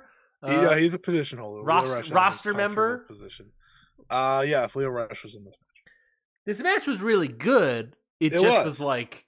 It would have been better with Leo Rush. Yeah. I think I went 3.5 on this match, and I probably would have gone 4 if Leo Rush was in it instead of Yo. Steve Ball should go to New Japan. He's so much better here than he is everywhere else. I agree. I'm not supremely high on Yo. Hiromu on yes, Yo. That's what his song does. Yo. That's what. How have we not done a Forbidden Door match with the Acclaimed versus Yo and some sort of chaos faction? You see who his tag partners for Tag League? Yes. Was it Fujina Jr. or something like that? No, it ended up being Musashi, which is the other guy from Michinoku. Okay, that's what I'm thinking of. That's interesting. Yeah, I mean, it was clearly going to be Leo Rush, of course. Which again hurts me, but whatever. Yeah, we'll see how that goes. I think we'll see how that goes. You know, I'm not necessarily opposed to it. I'm gonna watch minimal Junior Tag League. I might watch the first match of that because I think they're facing the champions. Yeah, I think I'll probably be watching night 1 and night finals. It's a bad tournament. Like, it's a very bad lineup. Yeah. Nothing exciting. It's interesting that, like, New Japan is back kind of where it was pre-pandemic, but my excitement levels about New Japan are not there. So I don't know. Could it be due to Sonata being world champion? Let's talk about it. IWGP World Heavyweight Title match, Lumberjack Death Match. There was no death match element. It was just a Lumberjack match. This was probably the match of the year.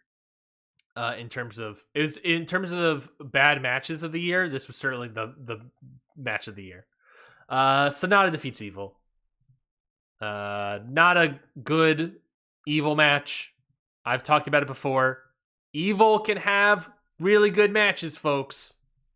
There's a formula that works for him. Does not work here. Sonata, there was a point later in the match, his comeback spot, he's going for the crowd for cheers, and the crowd is like silent. And they give him some polite claps. And it's like, this is your world champion? It's so, it's so weird because, like, they really were rooting for Sonata when he won. They're like, Sonata, Sonata. Yep. And then he got absolutely dunked on the moment Naito walked out. Yes. I was like, oh, yeah. He was finally getting the chance, and then Naito just showed up, and they were like, it's Naito. A real star walked through the curtain and really hurt Sonata's To be credit. fair, to Sonata, that would have happened to anyone. Sure. It just doesn't help him in this scenario. And No. that is now your official Wrestle Kingdom main event. Yeah, Naito versus Sonata. Should be good. Probably. Should be better than this Evil match, for sure. It'll be good. It'll be good. Naito will make sure it's good. It's going to be his final roll call. Yeah. What are the odds he doesn't win? 0? I think like -10. Very New good. Japan sees this as like, we need to pack buildings. We need to give Naito the belt. Yeah. Yeah. Yeah, Sonata hasn't been really working as a champion. You don't say. Yeah, he is not. It's I not. like Sonata. I do. I And know I'm you like happy Sonata. they took the chance on him. I like the new fresh coat of paint. Yeah. It's Which very I much think they should have needed. done sooner Yes. than they gave him the belt. Yes. It is. I don't think it all works for him. But it's whatever. It's whatever. I'm just going to say it. Just Five Guys has a guy that I enjoy more these days. Doki? No, my boy Taichi. Come on now. Well, I mean, Doki's in there too. Doki's 2. He's a close second. Doki's great. Don't get me wrong. Doki is great. Okay, let's rank just 5 guys. Taka Michinoku's last. Taichi, Doki.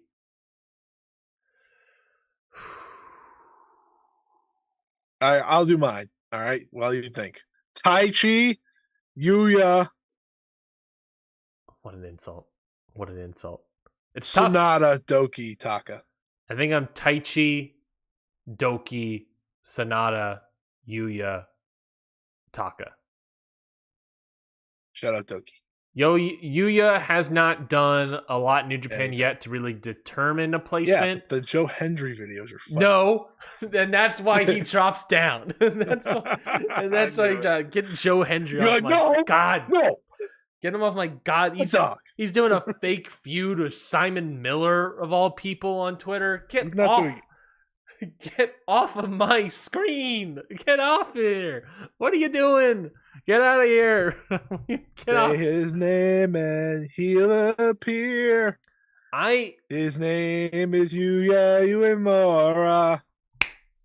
Whenever Joe Hendry comes on screen, I just want one of those like you shut it off. I just want one of those like shepherd, like those old timey like shepherd's crooks that come off screen and then slowly pull them off. That's what I want. That's what I want. That's funny. This show stunk. Yeah, not some really good. The great whole stuff. show is Bullet Club. Yeah. Whether it was House of Torture or the War Dogs. And they all pretty much lost, except for the juniors. The best two matches didn't have any of them in it. Coincidence? I think not.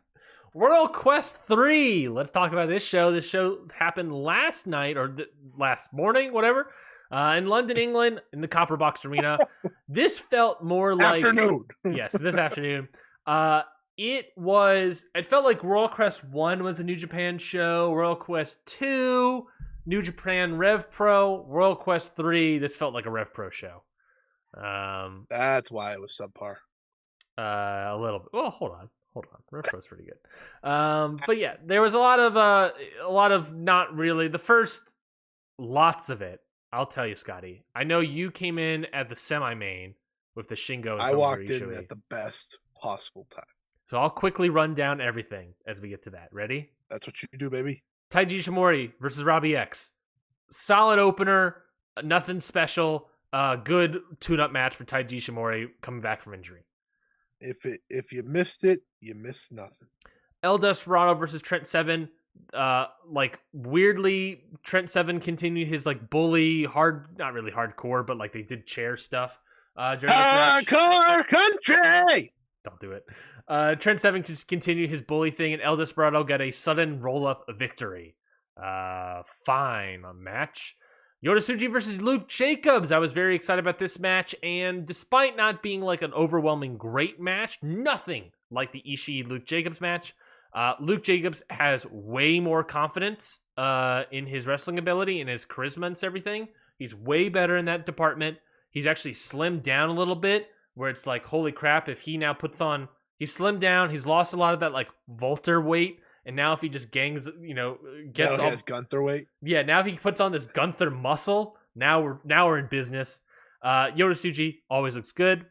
IWGP... They were definitely scouting him, by the way. I fully believe it. IWGP Junior Heavyweight Tag Team title match. Clark Connors and Drilla Maloney defeat Cameron Kai and Leon Slater. A solid match. Drilla Maloney and Clark Connors, their usual fare. I was really impressed by Leon Slater and Cameron Kai. I told you that it felt to me, they were a very early Young Bucks team. And then if you sprinkle in some Ricochet-isms into Leon Slater, and then I would even say some Carmelo Hayes-isms. He has a little bit of the moonset.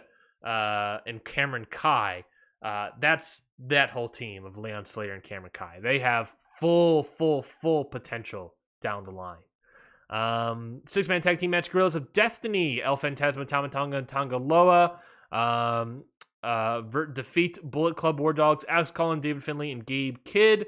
The reports have come in. Nobody is Rila, then Gorilla. So that is good to know. The only person not holding a title are, I guess, Alex Coughlin, David Finlay, Gabe Kidd. They got no titles, but Alex Coughlin and Gabe Kidd, for whatever reason, they decide not to pin, and instead they have Tongaloa pin David Finlay, the leader of War Dogs. So I don't know what that means. Is that a new story or something we're getting to? That David Finlay's not a good leader? Unsure, folks, but an awful story. Yeah, that's what it is. Ren Narita and Shoman Umino defeat Francisco and Kira in Great O-Khan. I'll tell you this much. A pretty decent match. Great O-Khan was fine. Francisco Akira was fine. Ren Narita and Shoman Umino, as we just discussed, better against each other than together. But, perfectly fine. Bushi and Tetsuya Naito defeat Doki and Sonata. The crowd went crazy for the Doki Choki, and they started chanting the Doki Choki. Tetsuya Naito wore a t-shirt. Bushi, after the match, Sonata and Naito sort of faced off each other. Naito turned away, and Bushi sprayed mist in Sonata's face. And then Naito threw him out of the ring, and then sort of celebrated. So, yeah, he geeked him. Yeah, pretty much. I thought it was good. Eddie Kingston, Hiroshi Tanahashi, and Michael Oku defeat Hinari, Jeff Cobb, and TJP. At the start of the match, Hiroshi Tanahashi tried to steal Michael Oku's wife. So that was funny. Match was fine. Nothing crazy. Everyone did good stuff. Let's get to the semi-main and the main event. Shingo Takagi defeats Tomohiro Ishii. This match was so great, Scotty. I've been talking for a minute. Please go ahead. Talk about Shingo versus Ishii. Yeah, it was really good. How fucking dare you? What? It was great. What do you want me to say? I've seen the wrestling 100 times. Oh, I've been talking forever. And I know. I need some match You're doing a good job. analysis. I need a match analysis to get some saliva back in my Here's mouth. some match analysis. Great pumping bombers. Pumping bomber. That's the analysis. All right, see it. There was It was really good. No, it was really, really good. I went 4.25 on this match. I got angry though when it ended because I was like, "Why the hell is Shingo doing nothing?" Well, we'll get to that, I guess, in a moment. But before we get to that, Ishii I thought was also great. He had like a fantastic headbutt. Ishii's headbutts are just so good. Like that little his little pop up. His little pop up. Bing. Like he cares just as much when he's in England as he does when he's in Japan. Of course, he's like a star in England for Rev Pro. He's huge. Former British or something champion. Rev Pro British heavyweight champion? Yeah. Yeah. And now it's on like the only heavyweight title he'll ever hold. Come on, you set it right up for me. Come on. More than Goto. Shingo was great as always. I really love this match. I said 4.25. I thought this match was freaking-tastic, folks. Go out of your way to watch this. More. Just big, big meaty men slapping meat. That's all you got to see. Great stuff. Just two guys just going out there, destroying each other. Halfway through this that you were going to love this match. Yeah. It's exactly what I want. You have a type. I have a type. And Shingo and Ishii are my type. And you do not sway away from the type. I think it was Shingo and Ishii last year that you gave like 5 stars. I think they had a finals. Cup. They had like a finals and something. Or a semifinal, like a G1 climax or something. I don't remember. But I remember going high up on that match. It was either G1 or New Japan Cup. I just remember you foaming at the mouth. Yes, that's accurate. That's accurate. That's it. And the foam said Ishii. The foam landed on the floor and just started spelling out Ishii. I'm gonna throw up. Match is great. Post-match, Shingo is celebrating, and Tama Tonga comes out and lays out a challenge against Shingo for the never openweight title, I guess, for Shingo. Yeah. And they're gonna have a match at some point. I don't exactly know. Is Power Struggle next? That's the next show? Is that happening there? I don't really know. No, they already said that happening at Las Vegas. Did you not? Yes, you're right. Not even listen? No, I wasn't not paying attention. It is in Las Vegas. Fighting Spirit Unleashed. You're right. You know what? I respect the hell out of you admitting. Nah, I didn't. No. I wasn't paying attention. That's. Go ahead. That show's packed. Show's packed. I'm looking at the card right now for Las Vegas, and that's just another great match for a really good show. New Japan strong show. There's nothing standout necessarily. It's just like everything's probably worth a watch. Lance Archer's on the show, so that's a win. He still wrestles? You have Julian Hyan, you have Tom Lawler versus Gabe Kidd. I did not know that was happening. Eddie versus Minari. You have CMLL up and down this card. Yep. So automatically it's a great show. Mm-hmm. Stephanie Vaquer probably going to lay down the challenge to Mayu Iwatani after this match. Let's fucking go! Sorry. I mean, I'm excited about this. 4-way number 1 contenders match for the strong openweight title. Kojima, Fred Rosser, Jeff Cobb, Alex Coughlin. Yeah, good for Fred Rosser. It's about damn time. I know. And I think this is a tag team title match. It doesn't necessarily say, but it says first defense and everything. Hikuleo and El Phantasmo versus Alex Zane and Lance Archer. So give it to the Monster Sauce or whatever they call themselves. I believe Monster Sauce is correct. And nice. And then add Shingo and disgusting. Add Shingo and Tama Tonga, and I think that's a Shingo really good show. Win. Shingo should win. He should be doing something more better.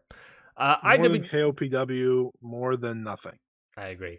IWGP US Heavyweight Title match. This was your main event. Will Ospreay defeats Zack Sabre Jr. This match was also great. Scotty. It was mighty good, bruv. This is what they call the real graps. You're going into like Yes? Scottish or something. You're Yeah, going. whatever. I don't care. I don't know. I don't know. It was mighty good, bruv. No, it was awesome. Anytime a great match happens in England from now on, I'm saying it was mighty good, bruv. I almost just went on Australian there. I have a British accent. I don't have a British accent. Like I'm not like one of those random people that work on my British accent. I don't have one, so I'm just gonna continue forward as if I don't have one. But yeah, Osprey and Zach, they know how to wrestle each other pretty well. I'd say they've had like 5 straight 5-star matches per Dave Meltzer. Yeah. Which is pretty nuts. And I'm pretty confident he's gonna give him another one. Yep. Because come on, I'm not silly. I know how this works. It was fantastic. It was my favorite match of the show. I don't really have anything else to say. Like, this is the best year of Zack Sabre Jr.'s career. Yes, 100%. TMDK revolutionized, re-energized everything about him, and he has been on fire ever since. Ever since. And TMDK, that was formed what? That was the beginning of this year, right? When he joined them, I'm pretty sure. Yeah. Because Bronson Reed left. Yes, it has been on fire literally ever since. And he is so good. I'm on fire. The Danielson match was fantastic. The Osprey match was fantastic. The Rev Pro match, the Rev Pro environment, the Rev Pro crowd loved this match, obviously. And we're super ecstatic by it. Super over in the Rev Pro environment. Very shit ton of lore. Just great stuff. Will Ospreay, Zack Sabre Jr. Go out of your way to watch it again. I mean, if there's only 2 matches to watch from New Japan this entire week, it's these 2 matches. Just unbelievable, like technical, like the jumping off the top rope, doing an armbar situation of Zack Sabre Jr. and Ospreay. That was great. These guys trust each other so immensely. Just sort of like Ospreay just doing like a quick little like pop up onto his top shoulders of Zack Sabre Jr. was really sillily great. These guys are just so good. I don't like Zack Sabre Jr. is the best year he's ever had. Ospreay, I think possibly Wrestler of the Year. I think undoubtedly maybe Wrestler of the Year. Should be Wrestler of the Year. I don't think there's any reason to say no. I could say no right now. Oh, who's your Wrestler of the Year then? That isn't Ospreay. It's still Kazuchika. He had a really good run, man. He did have a really good run. And now these stupid never 6-man matches are also really good. Yeah, that is true. But Ospreay has been killing it.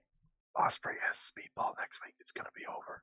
It's fine. Well, I guess that's a good segue as ever to Impact Bound for Glory. Impact Bound for Glory happening. Impact Bound. No. Let me go for it.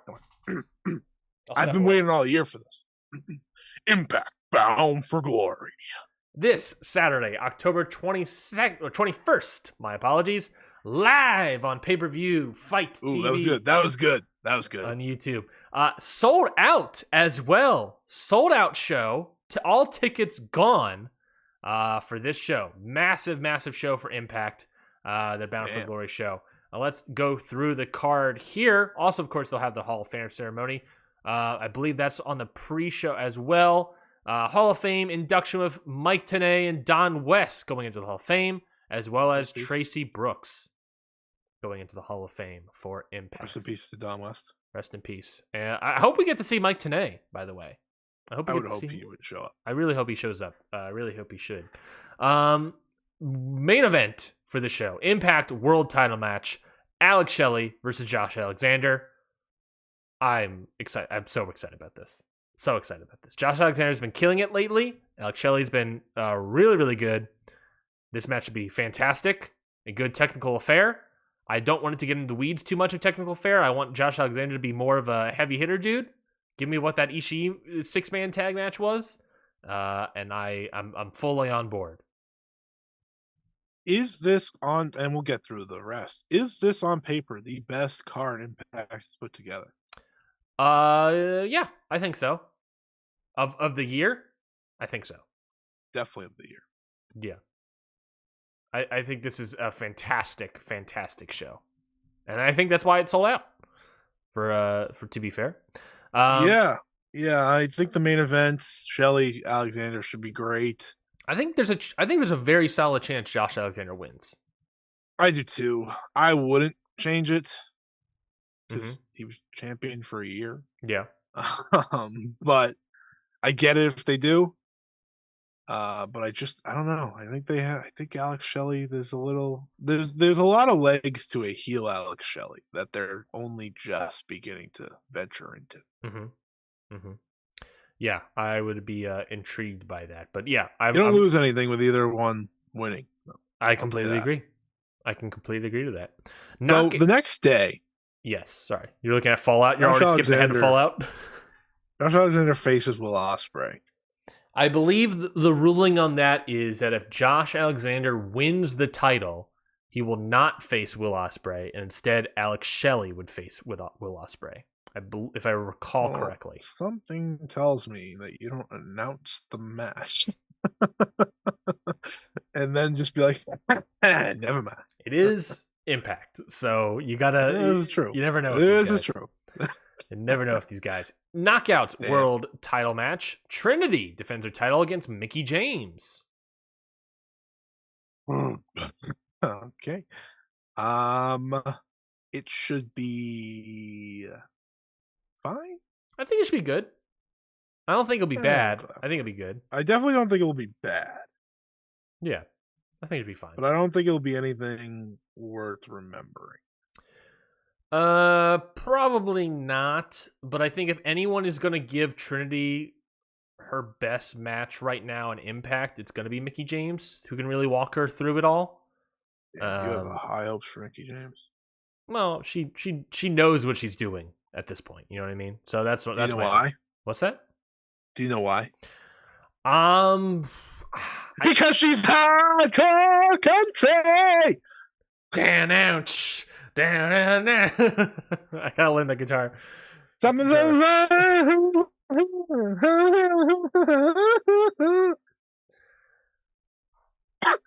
Special singles match. Will Ospreay versus Mike Bailey. This is the floor. Ospreay. The floor of this is 4 stars, I think. Yeah. Yeah. Well, it's for most people. I'm pretty sure that's the floor for most. I think I could have a 4-star match with Will Ospreay. I would love to see you try. I will do my best. How do we set that up? Do you think Rev Pro can book that?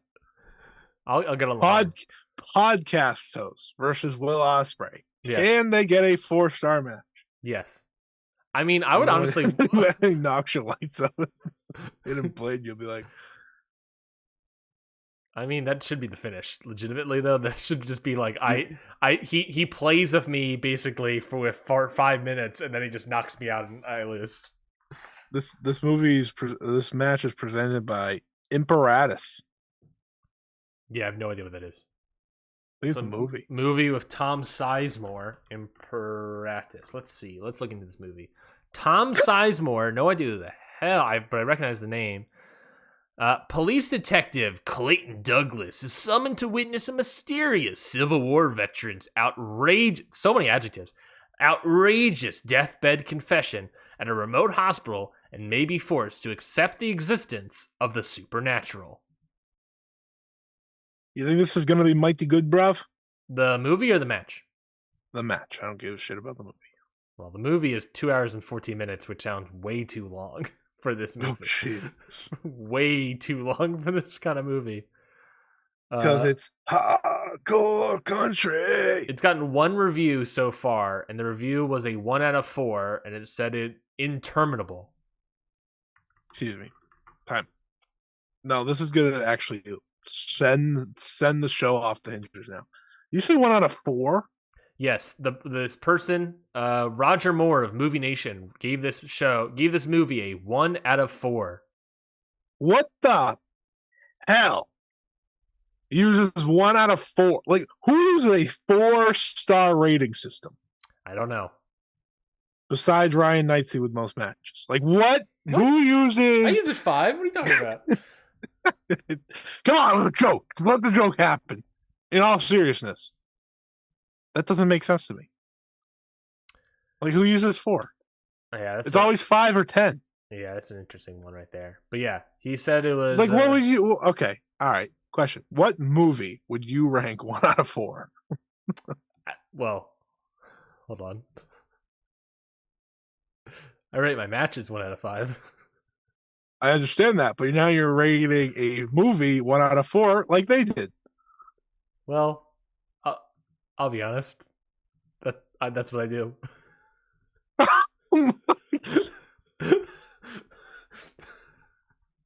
So Scotty, so you know how I have the whole match thing about matches and everything? You know, I have that whole list. So I've been rating movies on a website called taste.io for years now, and their system is an awful, meh, good, and amazing. So essentially that's a 4-star rating system. And I have rated 842 movies on that system. I got a whole handy chart, just like my Google sheet. I got a whole handy. Want to know my movies of the year for various years? I got that. I've seen 157 great movies. It's 18.6% of the movies I've seen. All been great movies. You wanna know what that is? Best movie of 1969 I've seen, Midnight Cowboy. Can you believe it? I gave that 4 stars, if you will. Metropolis, 1927. That's a great movie. The General, 1926. That's a Buster Keaton. I love that movie. Really good. They actually blow up an actual railroads train and train tracks in that movie. Legit. Chris Sabin versus Kenta for the X Division Championship. Yeah, this should be okay. I think if it's Kenta. At the end of the day, it's Kenta. So it really comes down to whether or not he shows up. He could easily phone this in, and he could easily properly do a match. That's a classic. Well, if he doesn't show up, which he probably won't, it's better to assume Kenta doesn't show up. At this rate, we have to assume that way you he can't doesn't. be disappointed. Yeah, at this rate, we just have to be safe and assume that he's not properly showing up. But maybe Chris Sabin. He knows of Chris Sabin. I think that if anyone can pull it out of him, it might be him. I'll be hopeful. On paper, this is a really exciting match. Yes. Mentally, it is not. I think Kenta has a little bit of that Minoru Suzuki-ism where it's like, on paper, this should be a really good match. And then and then you see the match and you're like, oh yeah, Suzuki, this is what Suzuki is in 2023 right now. This was so set up to be Leo Rush again. Oh, yeah, that's probable. But it wasn't clearly because this was announced weeks ago. That's true. But it should have been. That's true. Monsters Ball match. PCO, Rhino, Steve Macklin, and Moose. Seems like shit. Can't wait to watch it. Yeah, I mean, I just think this will be four guys just destroying each other. That PCO, it's not Bully Ray, so that's the real one. Oh, Bully Ray, unless he's in the Call Your Shot Gauntlet. He was last year. It was last year. That's true. That's how we got to Bully Ray being in this company forever. That is true. This Monsters Ball match, on paper, I don't think you would necessarily be super excited, but I do want to remind you, Moose is weirdly good in these kind of matches. Rhino, he's fine. More importantly, Steve Macklin PCO. Lest we forget the Steve Macklin PCO title match, where that was very good. That was very, very good. That was extremely bloody, extremely violent. So I am super excited for this match. That might be my Impact match of the year off the top of my head. I've heard great things. I still got to watch it, but I've heard great things. Eddie and Frankie Kazarian had like a 30-minute classic, apparently. Let's see what the cage match says. Last time I saw it, it was the #1 Impact match of all time. That is absolutely insane. Yeah, if you can believe it. I can't even remotely believe it because I've watched them wrestle in this year. And they've had fine. They've had fine matches. 9.06. Holy shit. 33 votes. Oh my god. That's pretty good. That's pretty good. Someone hit it with a nice 7-piece. Interesting. It says Ryan Knightsey loves movies. Huh? Not the best. So according to this, not the best match of all time.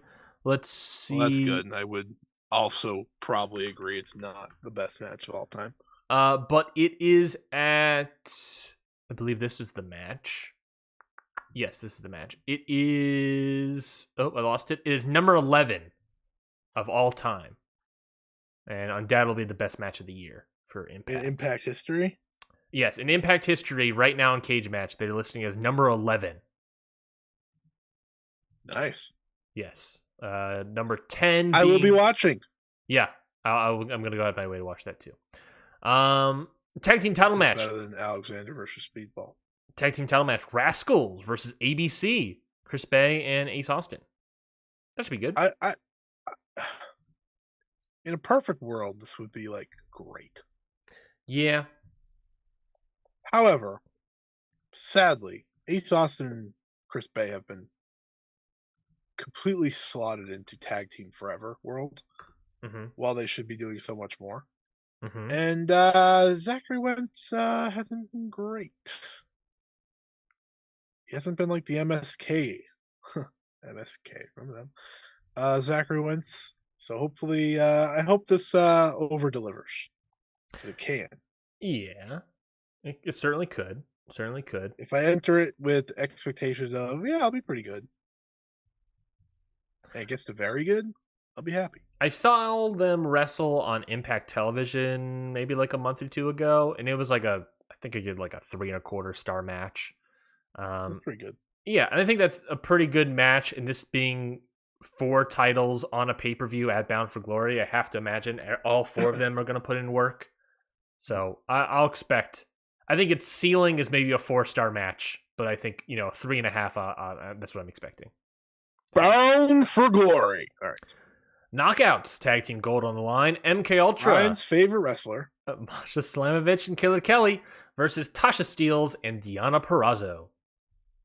Speaking of Ryan's favorite wrestler, did you see Janai Kai won the MLW Women's title? Yeah, she beat my favorite wrestler. Yes, that was the joke. I beat you to it. I knew it was coming, so I gotta beat you to it. I was very happy for Janai. I think she's great. I'm happy she got a shot at one of these companies. I think she's very good. I thought Impact should have brought her in. Anyways, can't wait for Masha and Deonna. Yeah, Masha Deonna. That should be good. That should be really I good. will watch this match because of that. That's good. That's solid. That potential. There is also the Call Your Shot Gauntlet match, and just doing some real quick Google searching. I don't think they've announced anyone yet. At least I can't find anyone. They did. Dirty Dango. Oh, perfect. How dare you? My apologies. How that's why Vladimir Kozlov debuted. Oh yeah, because you'll probably be in here too. Vladimir Kozlov debuted to help Dirty Dango win the Call Your Shot 20th spot. Oh yes, because that's the gimmick. Yeah. Can't believe you didn't remember that. No, I did not watch that. I saw Vladimir Kozlov pop up in TNA and be like, all right, sure. All right, I'll take it, I guess. Jordan Grace will be in the match. Solid. I'll take Eric that. Young, Champagne Singh. Jake Something is entering at number 1. Jake Something and Eric Young. All right. I'll take it. That's some heavy hitters. Jake Something. All right, what's the most ridiculous surprise? Go. Yes, because there's going to be a ridiculous surprise.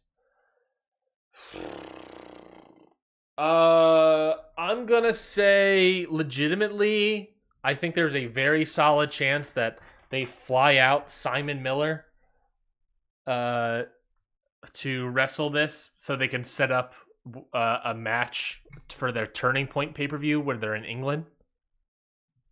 Because I think Turning Point is actually next week, and they've been teasing stuff on Twitter between the two. So I think there's a very good chance that the surprise is Simon Miller to set up a match at Turning Point. That's my legit. I think that's what's going to happen.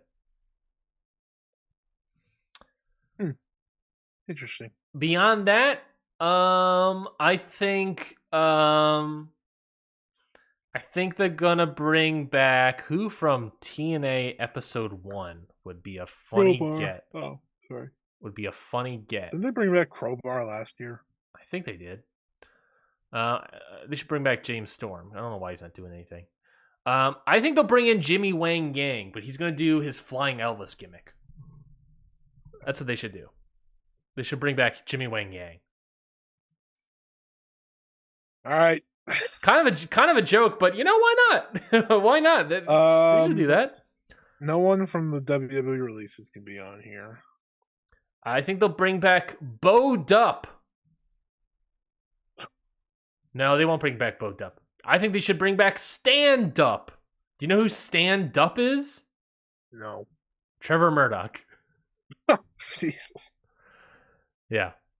Yeah, I don't care. They probably have some surprise that Who else? Who else? Affect me at all. Is Ken Shamrock still around? No, he's not really. Let's see. Buff Bagwell. Maybe Buff Bagwell will show up. Is he still around? Why are you around? picking from the first episode of TNA? I think it'd be fun. Jeff Jarrett. What are the odds Jeff Jarrett shows up? 0. Yeah, probably. I think it's gonna be Simon Miller. I would love Jimmy Wang Yang as a Flying Elvis. That's what I would want. Alrighty. Bring back Sonny Sakai. Is he still wrestling? Is he still around? Sonny Sakai. Do you know who Sonny Sakai is?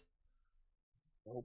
Sonny Sakai is a wrestler, early TNA. He was a Flying Elvis gimmick with Jimmy Wang Yang and Jorge Estrada, where they were just high-flying like guys, but Sonny Sayaki was like a big sort of dude that looked like The Rock, and then at a certain point, they started pushing him and started giving him all the mannerisms of The Rock. And he hasn't done anything since 2009, so he is not around anymore. That screams Impact. Yeah. So I think we should have Sonny Siaki pop back up. If he's not doing anything. Anything else about this show? Bound for Glory. I actually am legitimately excited for the show. I think it should be actually pretty good, pretty decent at the very least. Bound for Glory. It is, of course, Bound for Glory. Sonny Siaki lives in Atlanta, Georgia. I wonder if I've seen him. I think this actually should be a really good show. I think there's potential to have some great matches on here. At the very least, really good matches on here. And it should maybe be the best show for Impact this year. So I think it's worth checking out. And we'll definitely discuss it next week on Ring Post Radio. It's supposed to be. It's supposed to? What do you mean? It's supposed to be the best show of their year. I think, yeah, well, true. Well, Slammiversary is always there. Slammiversary is always there. But Bound for Glory is their top dog, baby. Well, I always thought Slammiversary was too, and then I learned it wasn't.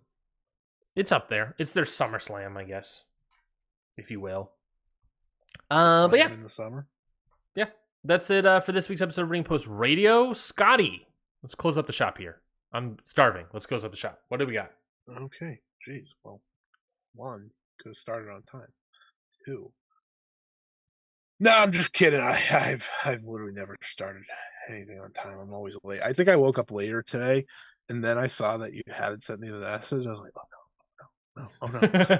oh no. What? Match of the week. Yes. Christian Cage versus Bryan Danielson. Yeah, I've heard good things. I've heard great things, actually. Shockingly, arguably the 2 best things in the company right now did really good. I haven't watched it yet, but I was going to watch it. You gotta watch NXT, that's why. Yeah, I had legitimately, I had to watch NXT. That's the whole reason. But did you Taken watch... away from the Collision viewership. And I think I saw you probably have watched it at some point. Did you watch the Fuminori Abe versus Takuya Nomura match? Yeah, I did. How was that? Very good. Best match? Great match? Best match. Match of the year? I've heard match of the year topics about it. So it's not a match of the year for me, but if you like the style like that, then maybe. I've heard it's men slapping meat, and that is a style that I enjoy. They so. literally punch each other in that. Like, shoot. I feel like I'm going to be into this. You're going to love it. I feel like this is mean, they did a little too much grappling for me, but whatever. I can get into some grappling. I feel like there's potential. You like the grappling. Follow me on X, Scotty Wrestling. Goodbye. I feel like there's very good potential that I will enjoy. It's it's great. It's a great match. Okay. It's not match of the year for me, but but I'm a weird pervert about these things. So you should go out of your way to see it. Okay, I will do so. I will do so. Yeah, follow me on Twitter at Ryan Follow Scotty at Scotty Wrestling. Follow the whole show, the whole network at Count Out Pod. We got a lot of great shows on the network. Okada Shorts. If you want to hear them talk about the New Japan shows more in depth, check out Okada Shorts. If you want to learn about deathmatch wrestling a little bit, unlike the Evil Sonata match, listen to Your Dose of Death.